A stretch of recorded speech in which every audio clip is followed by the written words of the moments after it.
ஒரு தேவ மனிதர் நரகத்துக்கு அழைத்து செல்லப்பட்டார். அங்கே பார்க்கும் பொழுது அங்கு அனைத்து பல்சுவையான உணவுகள் இருக்கின்றன. ஆனால் அவர்கள் எல்லாரும் பசியினால் வாடி வதங்கிக் கொண்டிருக்கின்றார்கள். காரணம், அவர்கள் கைகளில் நீளமான கரண்டி கட்டப்பட்டிருக்கின்றது. கைகளை அவர்கள் மடக்க முடியாதபடி இருக்கின்றது. அந்த உணவை எடுத்தால் தங்கள் வாய்களுக்குள் கொண்டு வர முடியாது. அதை எடுத்து அடுத்தவருக்கு அருகில் இருப்பவருக்கு தான் கொடுக்க முடியும். இவர்கள் தங்கள் பழைய கோபதாபங்களை நினைத்து மன்னிக்காத காரணத்தினால், இல்லை நான் கொடுக்க மாட்டேன் என்று பசியினால் வாடி வதங்கி கொண்டிருக்கின்றார்கள். அந்த தேவ மனிதர் பரலோகம் செல்கின்றார். அதே நிலைமை உணவுகள் இருக்கின்றன.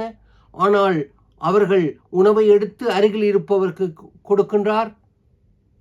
அவர்கள் சந்தோஷமாக தேவனை ஆடி பாடுகின்றார்கள், துதிக்கின்றார்கள். நாங்கள் இதுதான் பரலோகத்துக்கும் நரகத்துக்கும்